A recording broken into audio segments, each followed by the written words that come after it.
यदि उन्हें कोई कुसंग वाला बात बता दीजिए, ताश खेलने बोलिए, जुआ खेलने बोलिए, नाच ड्रामा देखने बोलिए, सीडी टीवी देखने बोलिए, तो वह कभी ऐसा बात नहीं बोलेंगे, वह तुरंत उसमें कूद जाता है। मैं 11 बजे रात अपनी आश्रम की ओर आ रहा था। एक महिला को हमने देखा, महिला नाच ड्रामा की तरफ दौड़ी दौड़ी जा रही है। उस महिला के 4 बच्चा है, एक बच्चा कंधा पर है, एक बच्चा गोद में है, एक बच्चा को दैन ठुनका दे रही है, एक बच्चा पैदल जा रहा है। और वो महिला बार बार कहती है, हमार जगह कोई ला लेते, हमरा आगू में बैठना है, हमार जगह कोई ला लेते, हमरा आगू में बैठना है। और विचार कीजिएगा, वो अपना बोरी चट्टी बिस्तर लेके जा रही है और बच्चा को ठुनका से मारते मारते ले जा रही है। एक ठुनका मारती है तो बच्चा को एक लगा वहां पहुंचा देती है। अब विचार कीजिए, नाच का कितना जोश होता है, लेकिन सत्संग में कोई जोश नहीं होता है। किसी भी जवान को पूछा जाए, क्या तुम बूढ़े को बाजार दोगे, वो कहेगा मैं बाजार सकता हूँ। किसी भी जवान को पूछा जाए, तुम कदम के वृक्ष काट सकते हो, तो वो कहता है कि मैं काट सकता हूँ। कोई जवान लड़का को पूछा जाए, तुम मास्टर बन सकते हो, तो वो कह सकता है कि मैं बन सकता हूँ। यदि उसी जवान लड़का को पूछा जाए, क्या तुम शराब का त्याग कर सकते हो, सुपारी छोड़ सकते हो, गुटखा पुड़िया खाना छोड़ सकते हो, तो वो बेचारा विवश हो जाता है और वह सब पकाने लगता है। एक कुसंग आदत है, एक जहर वाला आदत है जो वह त्याग नहीं कर पाता है। वो त्याग कहाँ होता है? तो यह सत्संग एक विश्वविद्यालय है, जहाँ पर रत्नाकर का जीवन सुधर जाता है, अंगुली माल का जीवन सुधर जाता है, सजन कसाई का जीवन सुधर जाता है, और जो जो सुधर जाता है उसका जीवन माले माल हो जाता है। देख लीजिए, यही सत्संग का परिणाम है। माँ मीरा जोर शोर से सत्संग करती है, दरवाजे पर कोई साधु संत आता है तो माँ मीरा तन मन धन से सेवा करती है। जब महाराणा उसको विष का प्याला दिया तो वो भी अमृत हो जाता है। ये कृपा किसका है? तो ये कृपा सत्संग का है, ये कृपा संत का है, ये कृपा गुरु महाराज का है। बोलिए, गुरु में कितना शक्ति है, संत में कितना शक्ति है, सत्संग में कितना पावर है कि विष भी अमृत हो गया। ऐसी लागी लगन मीरा हो गई मगन, वो तो गली गली हरि गुण गाने लगी, महलों में पली बन के जोगने चली, मीरा रानी दीवानी कहानी लगी। एक आदमी कचहरी चला जाता है। कचहरी कोर्ट में वकील लोग तो बहुत होते हैं। एक जगह वकील के पास खचाखच भीड़, बड़ा बड़ा पढ़ा लिखा बहादुर, लुच्चे लफंगे गणमान अमीर गरीब सबका भीड़, भीड़ पर भीड़। वकील साहब के पास 50 टका फीस पर भीड़ था, काफी भीड़। एक आदमी जा रहा था तारीख करने के लिए, वह भीड़ को जो देखा वो भी रुक जाता है और बगल वाले से पूछता है, भैया किसी वकील के पास भीड़ नहीं है, लेकिन यह वकील के पास इतना भीड़ क्यों है? कहा, वकीलों में भी वकील श्रेष्ठ होते हैं, ये सबसे श्रेष्ठ वकील हैं, और ये यहाँ पर इसलिए भीड़ है कि 50 टका दे करके नंबर लगाओ और वकील से कल्याणकारी बात सुन लो, कल्याणकारी बात लिखा लो। 50 टका फीसें लगेगा, लेकिन 10-20 हजार आमदनी हो जाता है, इसलिए भीड़ लगी है। वो आदमी कहा, चलो भाई तारीख करेंगे 2 घंटा लेटे से, छोड़ियो देंगे तो अगला फाइन दे करके कर लेंगे, लेकिन 50 टका लगाएंगे और 10-20 हजार मिलेगा, तो इससे बढ़िया है लगा देने में फायदा है। 50 टका में वो भी पूंजी कटा करके लाइन में खड़ा हो गया। लाइन में 1 घंटा से खड़ा था, जब इसका नंबर आया तो वकील साहब इसको सदा कॉपी में लिख दिया, कल करे सो आज करे सो अब, पल में परले होगी बहुरी करोगे कब। कल करे सो आज करे सो अब, पल में परले होगी बहुरी करोगे कब। जब लिख दिया सदा कागज में, कहा जाओ हो गया। वो आदमी कहता है वकील साहब 50 टका पानी में चला गया मेरा। कहा कैसे जी चला गया। कहा कि बात हम भी जानते हैं, कल करे सो आज करे सो जाओ। कहा जानते न हो लेकिन कभी मानते नहीं हो, कभी करते नहीं हो। आज टका लगा है, आज दर्द होगा, इसलिए आज तुम इसको जाके यूज करो ये पानी को। कल करे सो आज करे सो अब, पल में परले होगी बहुरी करोगे कब। वो आदमी चला गया, सबसे पहले तारीख किया। 50 टका बचता तो लिट्टी सिंघाड़ा कड़कड़ा के खाता, घर आता, लेकिन मुंह ठोर सुखले था। घर आया, पहले भोजन किया, भोजन करके परिवार के सभी सदस्य को लिया। कहा देखो इस सदा कागज में वकील क्या लिख करके दिया है। कहा क्या लिख के दिया है। कहा वकील का कहना है जो काम कल होना चाहिए उसको आज करना चाहिए, जो काम आज करोगे उसको अभी करो। यही वकील 50 टका में लिख के दिया है हमको। कहा तब क्या करें आप बोलिए, आप घर के गार्जियन हैं, मालिक हैं। कहा 10 एकड़ खैनी लगाए हैं, चलो खैनी को काटो और घर में चौंको। तंबाकू का खेती किया था, सब परिवार मिल करके गया। 10 एकड़ का मतलब 10 एकड़ का प्लॉट था। कुछ गरीब तबके मजदूर सबको ले गया, कटवा उठवा करके बस अपना बड़ा हॉल था, उसी हॉल में चौक दिया खैनी को। समूचा गांव के लोग कह रहा था भैया 10 दिन पहले काहे काट रहे हो, काहे काट रहे हो।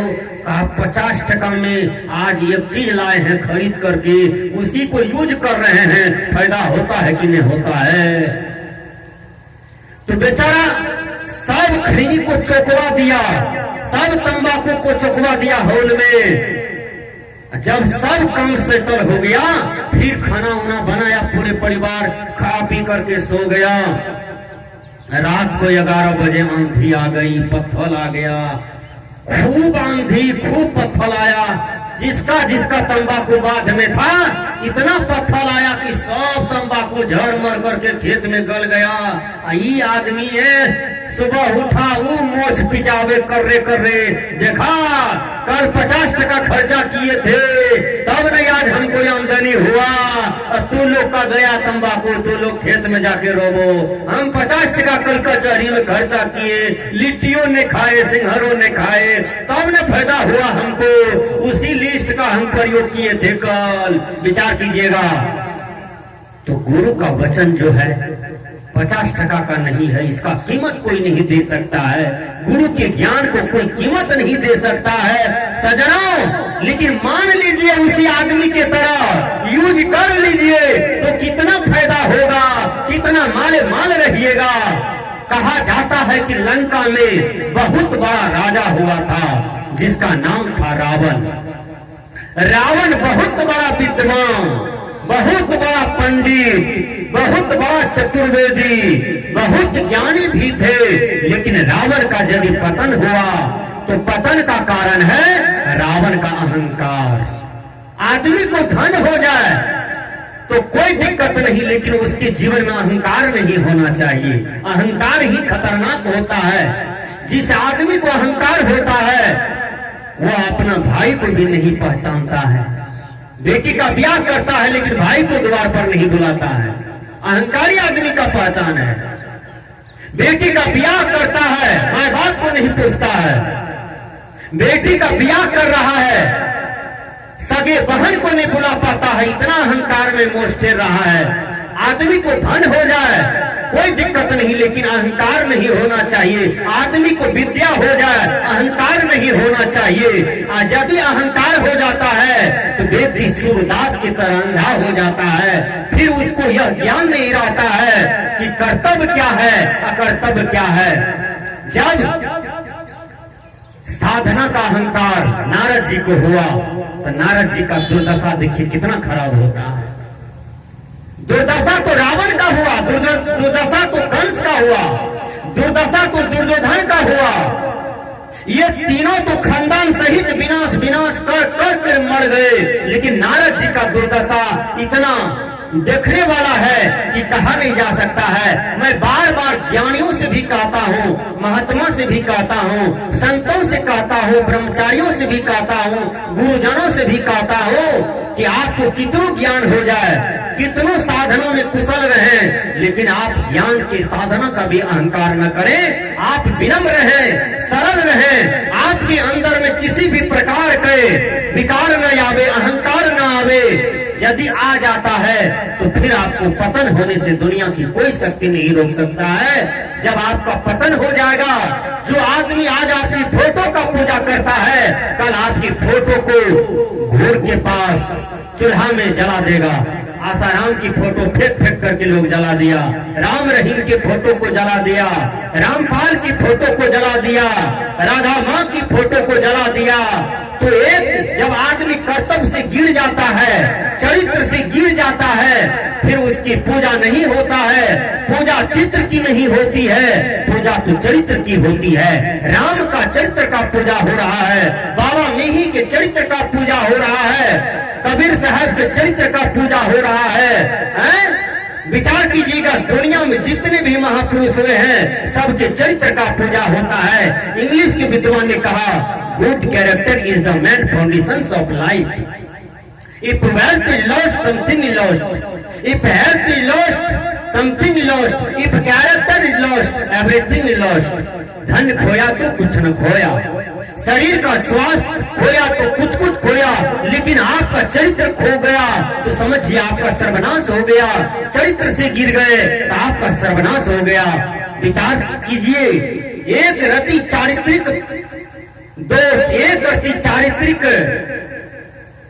नोक भर दोष लग गया मां सीता को, तो सीता के जीवन में कितनी बड़ी परेशानियां आई। बोलिए, कितना सीता दुख झेली है। जब अयोध्या लौटी भी है तो कितना सीता को परेशानी उठाना पड़ा। बोलिए, कितना सीता को दुख हुआ। ये चारित्रिक दोष, इसलिए चरित्र की समीक्षा करना चाहिए। चरित्र बड़ी संपत्ति होती है, चरित्र सबसे बड़ा दौलत होता है, इसलिए मनुष्य को अपना चरित्र की तरफ भी ध्यान देना चाहिए। संतों ने कहा जाता है कि रावण बहुत बड़ा विद्वान हुआ। जब रावण को भगवान कृष्ण ने ढोरी में बाण मार दिया तो रावण का जो ये नाभि में अमृत था वो सुखा दिए और रावण गिर जाता है पृथ्वी पर। जब रावण गिर जाता है तो रावण मूर्छित हो जाता है, रावण दम टूटने योग्य हो जाता है, रावण का प्राण निकलने योग्य हो जाता है। जब रावण के पास कुछ भी हल्का सोच बचता है, होश बचता है, तो भगवान राम लक्ष्मण को भेजते हैं कि हे लक्ष्मण, तुम रावण के पास जाओ और रावण से जाकर के शिक्षा लो। ये बहुत बड़ा विद्वान हुआ रावण। रावण को जाकर के कहना हमको राम भेजे हैं, और रावण देखो क्या उत्तर देता है। लक्ष्मण को भी अहंकार हो गया था, क्योंकि रावण पर जो विजय प्राप्त हुआ ना, तो लक्ष्मण को भी अहंकार हो गया। राम इस चीज को जानते थे कि लक्ष्मण को अहंकार हो गया है। लक्ष्मण जी रावण के पास जाते हैं और रावण थोड़ा होश में था। उसने कहा, हे रावण, भाई श्री राम मुझे भेजे हैं और आप कुछ हमको उपदेश दीजिए, कुछ ज्ञान की बातें बोलिए। रावण माथा उठा करके लक्ष्मण की चेहरा को देख लिया और मुड़ी को अंदर छिपा लिया, मुड़ी को गोत लिया, मस्तक को गोत लिया, माथा को गोत लिया, माथा को नीचे गिरा लिया। विचार कीजिएगा, लक्ष्मण को और गुस्सा हुआ और अहंकार हुआ। वो रावण के पास से गुजर गया और वहां चला जाता है। कहां पर? श्री राम के पास। कहा, भैया मैं तो पहले ही कहा था कि ये जो है ना रावण अहंकारी, ये जरूर मेरा अपमान करेगा, और लास्ट में कर दिया। जब मैंने याचना किया, मैंने निवेदन किया, मैंने रावण से बोला आपकी बात को, तो रावण माथा उठा करके केवल देख लिया और कुछ नहीं बोले। मेरा अपमान हो गया भैया। कहा रावण तुम्हारा अपमान नहीं किया, रावण को तुम अपमान किया। लक्ष्मण रावण को तुम अपमान कर दिया। कहा कैसे? कहा जो आदमी ट्यूबवेल गाड़ता है ना, तो पहले ट्यूबवेल में पानी देना पड़ता है, तब ट्यूबवेल से पानी निकलता है। सही बात है, सही बात है। पहले ट्यूबवेल में पानी देना पड़ता है, तब ट्यूबवेल से पानी जितना लेना है ले लीजिए। अरे लक्ष्मण, अरे मोड़, तुम इतना भी नहीं समझ पाया? जब रावण से तुम कुछ लेने के लिए गया, तो रावण को जय गुरु बोलना चाहिए था, रावण को प्रणाम करना चाहिए था, रावण को नमस्कार करना चाहिए था, रावण के चरणों में गिर जाता और 3 बार सहाय बंदगी करता। रावण का हृदय खुश होता और रावण तुमको ज्ञान की बात बता देता, रावण तुमको उपदेश दे देता, कल्याणकारी बात बता देता। कहा है लक्ष्मण तुम फिर से जाओ रावण की शरण में। लक्ष्मण फिर जाते हैं रावण के पास और रावण को 3 बार बंदगी करके प्रणाम करके कहा हे रावण आप मुझे कुछ उपदेश दीजिए। तब रावण कहते हैं कि हे लक्ष्मण बाप के आगे बेटा मर जाता है, यह दृश्य बड़ा भयावह होता है। होता है ना, किसी का बेटा एक्सीडेंट कर जाए और वो लाश आंगन में चले आए, देखिए वहां दर्दनाक सीन कैसा होता है, सबके आंख में आंसू। किसी का बेटा दिल्ली में काम कर रहा है, लाइन लग जाए, वो लाश आपके दरवाजे पर आ जाए, फिर वो सीन देखिए कितना भयावह होता है। किसी का बेटा खेत में काम कर रहा है और गेहूं सर्फ डस लिया, वो मर गया, फिर वो लाश आंगन में चले आवे, वह सीन देखिए कितना खतरनाक होता है, कितना दर्दनाक होता है। विचार कीजिएगा। हे लक्ष्मण बाप के आगे बेटा मर जाता है, ये काम हम होने के लिए नहीं देते लक्ष्मण। और दूध की नदी में बहाता, आज पानी की नदी बहती है, मैं दूध की नदी बहाता, और जो काम हम कर देते वो काम इस प्रकृति मंडल में सब दिन के लिए अमर रह जाता और मानवेतर प्राणी के लिए हितकर रहता। इसलिए हे लक्ष्मण बाप के आगे बेटा मर जाता है, ये काम होने के लिए हम नहीं देते। यह युक्ति केवल मैं जानता हूं, यह प्रकृति में मैं इसको जीत लेता। दूध की नदी बहाता, हे लक्ष्मण आसमान में सीढ़ी लगवाता, ये 3 काम हमसे ही होता इस प्रकृति मंडल में। अब न दूसरा रावण जन्मेगा, न जन्मा था, एक मैं जन्म लिया था और तुम्हारे श्री राम ने मुझे मार ही दिया। अब किसी के पास वो विवेक नहीं है, वो साइंटिस्ट वाला दिमाग नहीं है जो यह 3 काम पर विजय प्राप्त कर ले। इसलिए हे लक्ष्मण ये 3 काम को हम सोचे थे कि कल करेंगे, परसों करेंगे, कल करेंगे, परसों करेंगे, कल करेंगे, परसों करेंगे। हे लक्ष्मण अब मैं मारा गया हूँ, अब कोई नहीं करेगा और हम भी हार गए। लक्ष्मण मैं तुमको उपदेश करता हूँ कि सुबह से शीघ्र अच्छे काम में मनुष्य को विलंब नहीं करना चाहिए। यही उपदेश रावण दिया लक्ष्मण को, सुबह से शीघ्र शुभ काम में विलंब नहीं करना चाहिए। एक बात विचार कीजिए, जब आप भजन भेद लेते हैं तो भजन भेद जब लेते हैं तो क्या कहते हैं? बाबा नहीं देखिए कितना सुंदर इस पर चित्रण किए हैं। यही विधि जब भाव पार मोर गुरु भेद दिए। वो भेद क्या है? मानस जाप, मानस ध्यान, दृष्टि साधन, स्वच्छ शब्द योग, शब्दाभ्यास, रूपाभ्यास, दृष्टा दृश्याभ्यास और साक्षी भाव। जैसे मनुष्य छत पर चढ़ता है, जब छत पर चढ़ता है तो उसका आधार है सीढ़ी, उसी प्रकार परमात्मा तक पहुंचने का एक ही मार्ग है, वो सीढ़ी क्या है? मानस जाप, मानस ध्यान, दृष्टि साधन, सुरत शब्द योग, शब्दाभ्यास, रूपाभ्यास, दृष्टा दृश्याभ्यास और साक्षी भाव। हे अर्जुन जो साधक अपने मन को स्थिर कर लेता है वह साधक का तन स्थिर हो जाता है। हे अर्जुन, जिस साधक का तन स्थिर हो जाता है, हे अर्जुन, वह स्थित प्रज्ञ को प्राप्त कर लेता है, वह स्वरूप में लीन हो जाता है। जैसे कछुआ को थोड़ा भी ठोकर लगता है वह सारी इंद्रियों को सीमित करके अपने आप में रख लेता है, उसी प्रकार हे अर्जुन, हे अर्जुन, हे अर्जुन, यदि तुम्हारे जीवन में कुसंग है तो तुम्हें मैं ठोकरे मारता हूं और तू भी अपनी इंद्रियों को, मन को सिमट लो और अपने स्वरूप में लीन कर लो।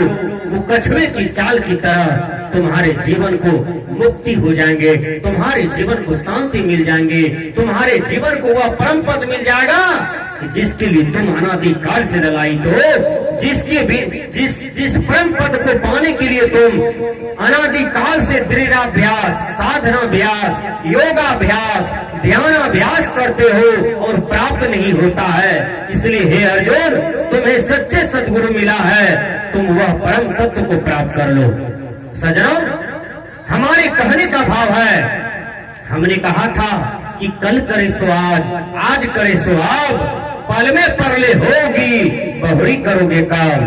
जो काम कल कीजिएगा वो काम आज कीजिए, जो काम आज कीजिएगा उसको अभी कीजिए। जो अभी करते हैं वह विवेकवान माना जाता है, उसी को ज्ञानवान माना जाता है, क्योंकि कल को किसी ने नहीं देखा, आज को किसी ने नहीं देखा, लेकिन अभी जो आप अपने हाथ से अच्छा काम कर लेते हैं, भजन वेद ले लेते हैं, ध्यानाभ्यास कर लेते हैं, भजन कर लेते हैं, गुरु का, माँ बाप का सेवा कर लेते हैं, बड़े भाई का आज्ञा का पालन कर लेते हैं, समाज में छोटों बड़ों के साथ सुंदर व्यवहार कर लेते हैं, सबके साथ प्रेममय करुणामय व्यवहार कर लेते हैं, तो ये दृढ़ भक्ति आपके जीवन को महान बना देता है, आपके जीवन को खिला देता है। बोलिए, सत्य बात है। और इसी को सत्संग कहा जाता है, इसी को ज्ञानियों की संगति कहा जाता है। यही महाविद्यालय में सीख मिलती है। श्री सद्गुरु महाराज की जय।